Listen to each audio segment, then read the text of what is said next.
নমস্কার। আজকে রাজ্যের বাজেট ঘোষণা হলো। আমি বাজেটটি দেখছিলাম। আমাকে বহু সাংবাদিক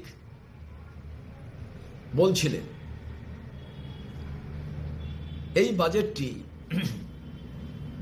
কি বঞ্চনার বাজেট, এই বাজেটটি কি প্রতারণার বাজেট, এই বাজেটটি কি দিশাহীন বাজেট। এই বাজেটে একটিও কর্মসংস্থানের কথা নেই। 2,15,00,000 বেকারের সঙ্গে বিশ্বাসঘাতকতা করেছেন মমতা বন্দ্যোপাধ্যায় সরকার। এই বাজেট উত্তরবঙ্গ, জঙ্গলমহল এবং সুন্দরবন বিরোধী বাজেট। এই বাজেটে সমগ্র উত্তরবঙ্গে নদী ভাঙন, ইরিগেশন স্কিম, পাহাড়ের উন্নয়ন, চা বাগানের উন্নয়ন, চা শ্রমিকদের জন্য পরিকল্পনা এবং সামগ্রিক মালদা থেকে গৌড় থেকে আলিপুরদুয়ার এবং কোচবিহারের জন্য কোনো প্রস্তাবনা নেই। কৃষক বন্ধুর জন্য কোনো অর্থ বরাদ্দ বৃদ্ধি নেই। নতুন কোনো ঘোষণা নেই।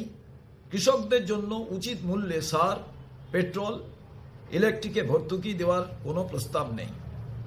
প্রবীণ কৃষকদের জন্য কৃষক ভাতা এবং কৃষকদের অ্যাক্সিডেন্টাল বেনিফিটের কোনো প্রস্তাব নেই বাজেটে। পাহাড়ের গোর্খা জনজাতির, রাজবংশী, নমশূদ্র সমাজ, কুর্মী সমাজের জন্য কোনো পরিকল্পনা এই বাজেটে রাখা হয়নি। মতুয়াদের জন্য একটাও শব্দ, একটা বাক্য এই বাজেটে নেওয়া হয়নি।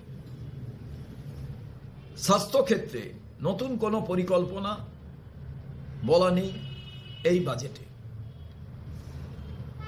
নতুন পে কমিশনের কোনো প্রস্তাব নেই। আরজিকর থেকে শিক্ষা নিয়ে বাজেটে নারী সুরক্ষার কোনো কথাই বলা হয়নি। কোনো টাকা অ্যালট করা হয়নি নারী সুরক্ষার জন্য আলাদাভাবে। ডিএ বৃদ্ধি হয়েছে 4%, 18% হয়েছে। সেন্ট্রাল গভর্নমেন্ট 53% দেয়। এতদিন ধরে সরকারি কর্মচারীরা তারা যে আন্দোলন করলেন তার ফল 4%। এবং আবারও বলছি, পশ্চিমবঙ্গের সব থেকে বঞ্চিত, লাঞ্ছিত এই বাজেটে এবং বিশেষভাবে প্রতারিত হলেন বাংলার যুবক যুবতী, যারা কর্মপ্রার্থী, যারা নিজের থেকে সেলফ এমপ্লয়মেন্ট হিসাবে কিছু করতে চান। একেবারে দিশাহীন বাজেট, যেখানে মাইক্রো ম্যাক্রোর কোনো অ্যামালগামেশন নেই, যেখানে অর্থনীতিকে দৃঢ় করার জন্য, বুনিয়াদকে শক্ত করার জন্য, শিল্পের কি উন্নতি সে বিষয়ে বিস্তারিত কিছু নেই। শিল্পের জন্য উৎপাদন কিভাবে বৃদ্ধি পাবে, অর্থাৎ উৎপাদিত শিল্প কিভাবে তৈরি করা যাবে, অ্যাগ্রোবেস শিল্প কিভাবে করা যাবে, একটা শব্দও নেই।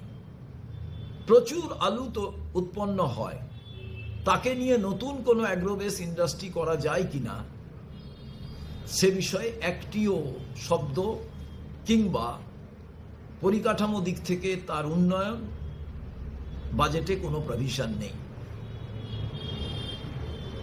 আবার বলছি, দিশাহীন বাজেট এবং প্রতারিত যুব সমাজ, বাংলার সাধারণ মানুষ।